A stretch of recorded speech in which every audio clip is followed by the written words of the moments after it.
Now, the alcohol and tobacco industry has made enormous losses for the past 5 weeks as government prohibited the sale of products.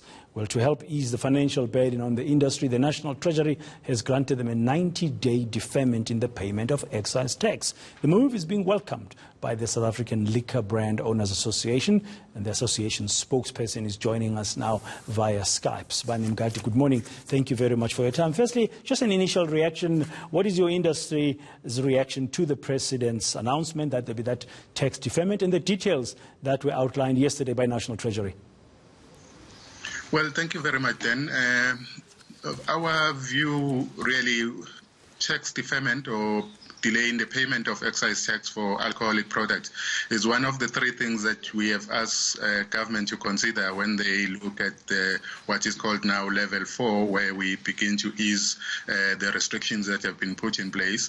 And the core thing really about the excise tax is we are charged these taxes at the point of production. So once you produce the product or you clear it in cases of import for purposes of sale, then you are liable for that tax. What has then happened in this case is we had products that have been either produced or cleared for sale but cannot be sold because of the lockdown restrictions that prohibit the sale of alcohol. That brings us into a very difficult situation from a financial perspective, which means we need to honor the hundreds of millions of the rents that we pay into the excise tax versus other obligations. And we really appreciate the decision that has been taken by Treasury to allow us at least a 90-day period in which we can delay this payment, because it will allow us to honor other obligations, particularly payment of suppliers and payment of salaries, because those are putting a lot of pressure on this industry, which employs thousands of people who are staying at home at the moment and not working because of the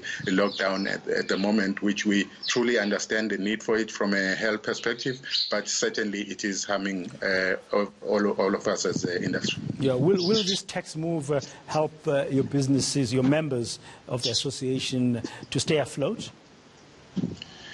Well, it helps very much with the cash flow issues. As you say, as I said, if you do not have any sales going, it means you are losing a lot of revenue during the past 4 to 5 weeks that we have been in this lockdown.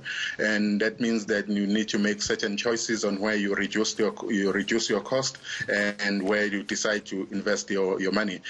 So in this case, the period of 3 months that have been given is a big relief for us, because then it begins to allow us to at least bring relief, particularly around our employees who are really struggling at this point, and we need to honor those payment of salaries, as well as the many suppliers, especially the small suppliers, which we need to honor whatever they have given to us in terms of payment, and to keep them afloat as well. We have a very wide value chain, starting from agriculture level, people who are producing hops and grapes and all of those things that put in which are an input into alcohol, and then throughout the value chain there are very many people who are dependent on this industry, and that relief then allows us to be able to at least to honor our obligations with regard to those. Okay, we know now that as from next week, the 1st of May, we're going to be under level 4 lockdown,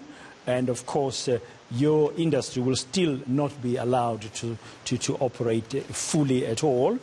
You said the tax thing is one of 3 things that you've written to the government about. What were the other 2 things? The second one is around the export of both South African wine as well as spirits and what we call ready to drink, which will be anything from cider to spirit coolers. The issue really around export is we are exporting to countries that the governments of those countries have decided that they will allow alcohol consumption and alcohol sales. And in that context, we believe that there is no need to prevent export of alcohol from South Africa into the global market. To put this into perspective, honestly, let's look at the wine sector in particular, which is really one of the flagship products that South Africa takes into the world. 50% of South African wine is exported. South Africa, as a wine producing country, is amongst the top 10 in the world. And what has happened in this context is amongst those top 10, Other countries have continued to produce and export wine. These are countries that have predominantly very higher infection rate and even much bigger crisis than we have. Say France and Italy, they've continued to produce. And we compete at that global level with countries like Australia, Argentina, Chile.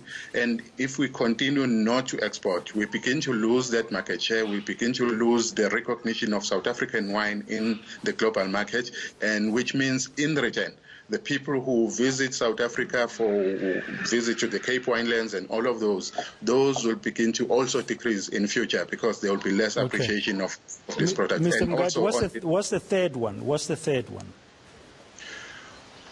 Well, the third one is consideration of what we call the off-trade.